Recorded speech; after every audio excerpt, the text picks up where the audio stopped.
بطبيعة الحال الأنظار اتجهت في الأيام القليلة الماضية للمركب الرياضي محمد الخامس بالدار البيضاء الذي احتضن على امتداد يومين الثلاثاء والأربعاء الماضيين لقاءين هامين لعصبة الأبطال الأفريقية لكرة القدم. الأمر يتعلق بممثلي كرة القدم الوطنية في هذه المسابقة، الوداد الرياضي والرجاء الرياضي.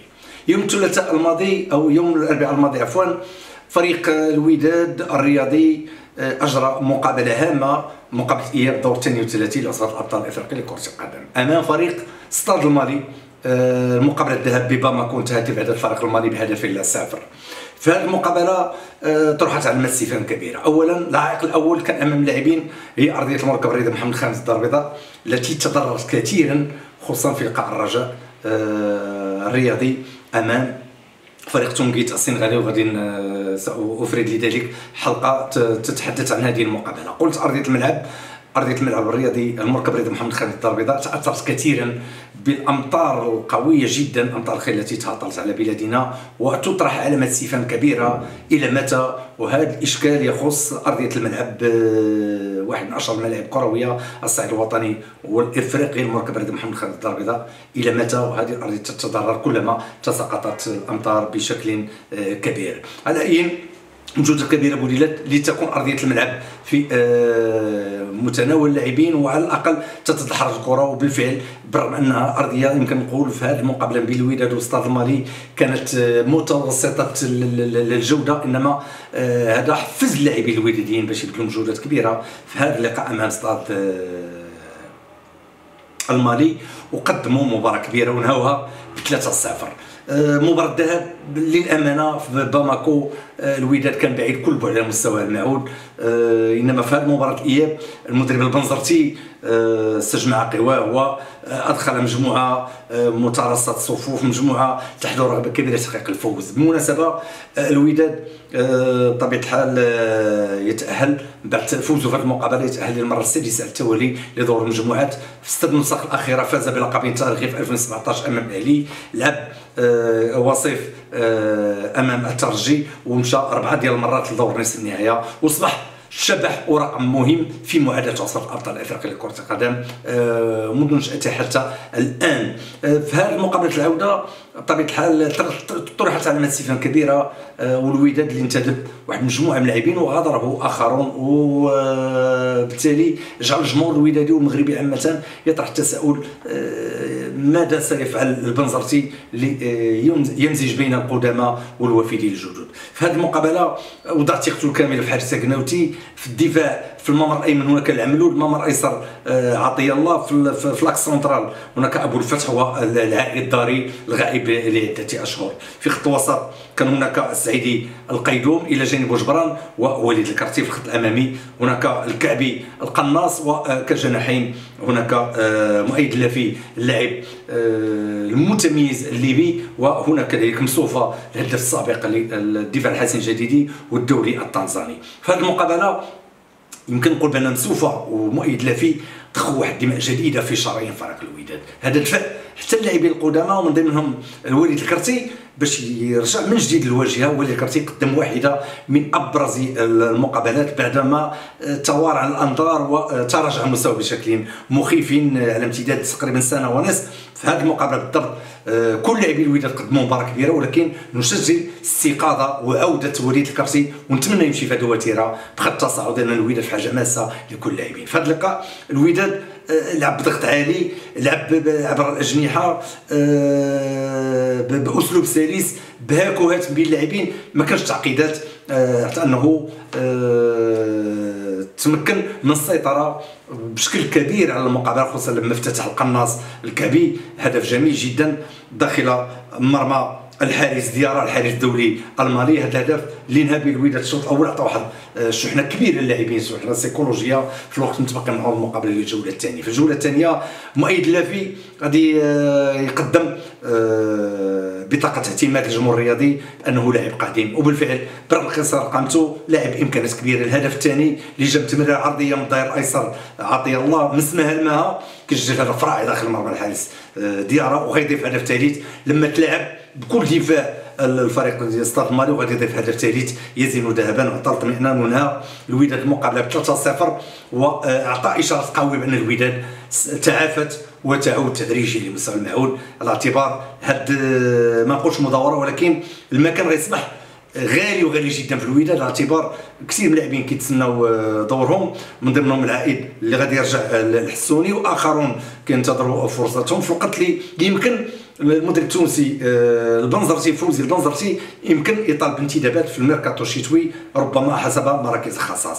حتى غياب كومارا لم يكن ملحوظا، وبادي اوك وبعض اللاعبين الاخرين، اما بغى يكون الحال الوداد قدمت واحده من ابرز اللقاءات. انما في هذه المقابله علامه استفهام كبيره تطرح من جديد حول التحكيم. الحكم المصري محمد عمر نقولها بكل التجرد وبحياديه مطلقه حرم الوداد، ما بغيتش نقول 3 ولا 4 ضربات جزاء، ضربة جزاء بعدا ما فيهمش نقاش، ما فيهمش نقاش نهائيا امام اندهاش كل المتتبعين. انما هذا ما حبطش اللاعبين الوداديين، خلاو الحكم المصري جانبا وشمروا على سواعدهم، وكان شغل شاغل يشقوا مرمى الحارس ديال الحارس المالي، وذلك ما تاتى لهم وفازوا ب 3-0 واقنعوا الوداديون، اقنعوا نتيجه واداء باش يحلقوا عاليا ويمشيو لدور المجموعات كما قلت في الموسم السادس على التوالي. الوداد بطبيعه الحال مناصر الوداد ترقبوا بشكل كبير سحب قرعه عصبة الابطال الافريقيه لكره القدم، واللي احتضنتها العاصمه المصريه القاهره يوم الجمعه الماضي. الوداد يمكن نقول في مجموعه الموت، هذا هو التعبير اللي يمكن نوجد المجموعه ديال الوداد، على اعتبار فريق الوداد غادي يواجه فريق كايزر شيفز، واحد من الفرق الكبيره في كره القدم في جنوب افريقيا، الى جانب فريق سان داونز. فريق كايزر شيفز غادي يلعب الى جانب فريق الوداد، ثم ديك حوريه كوناكري واحد من الفرق الكبيره في كره القدم الافريقيه، واللي خرج الموسم الماضي من دور النصف اللي قصى فريق بيراميدز في كاس الاتحاد الافريقي لكره القدم. وهناك كذلك فريق بيترو اتليتيكو، واحد من الفرق القويه في كره القدم الافريقيه والانغوليه. اذا من مجموعه الوداد في المجموعه الثالثه، في مجموعه تبدو بطبيعه حظوظ قوي للوداد للمرور. يمكن النقاط اللي يرشحوه هو اما يمكن يرافق مع الوداد في الدور اللي يمكن يتاهل للادوار القادمه الى جانب الوداد، اما فريق بيترو اتليتيكو او كايزر شيفز من جنوب افريقيا. انما حذاري لا يجب الاستصغار ابدا بفريق حوريه كوناكري اللي كان دائما الخليه التي تفرغ عشرات اللاعبين الدوليين الغينيين، البعض منهم يلعب في المنتخب الغيني لكره القدم، والكثير منهم مشى لكره القدم الاحترافيه.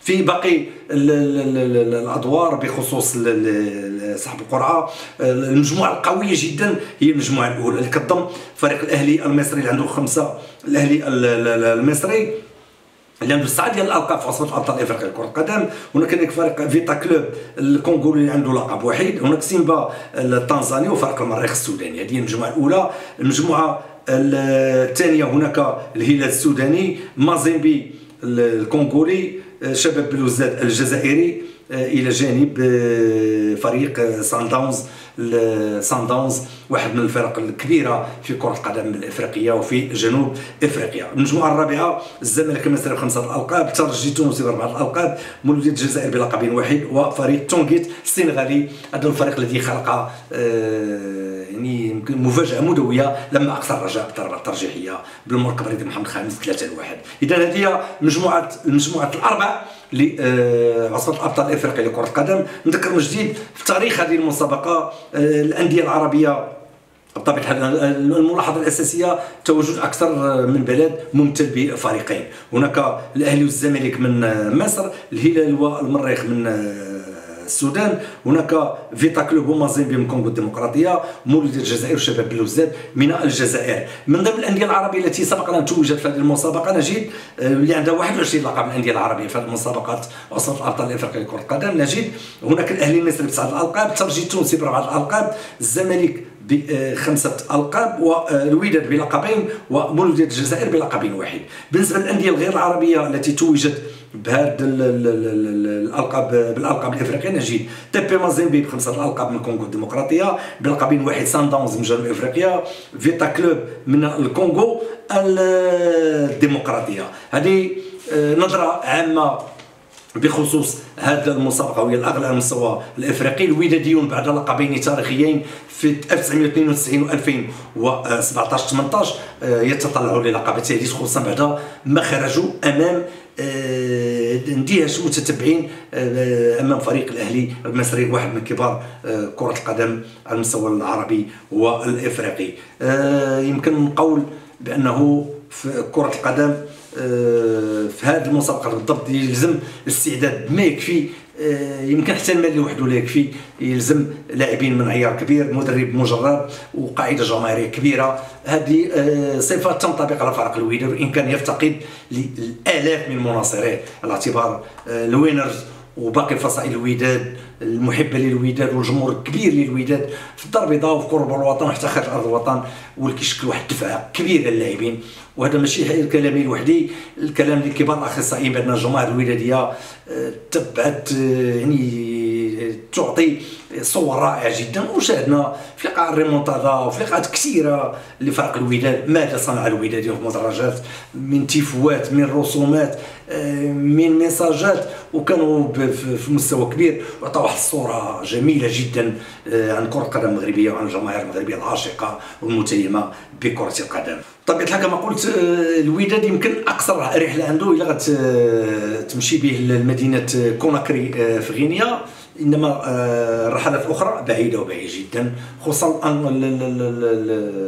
الانغولا وكذلك جنوب افريقيا في رحلات تتطلب اكثر من 10 ساعات من الطيران وتتطلب استعداد خاص. وعلى مثل التجارب الافريقيه ان الوداد والرجاء والفرق الكبيره تضع في الحسبان هذه المطبات وهذه المشاكل، والتجربه الكبيره للفرق المغربيه كفيله بان تخرجها من عنق الزجاجه وتتدبر امورها بكل اريحيه. اول مقابله للوداد ما بين 12 و 13 من فبراير القادم امام فريق كايزر تشيفز من جنوب افريقيا.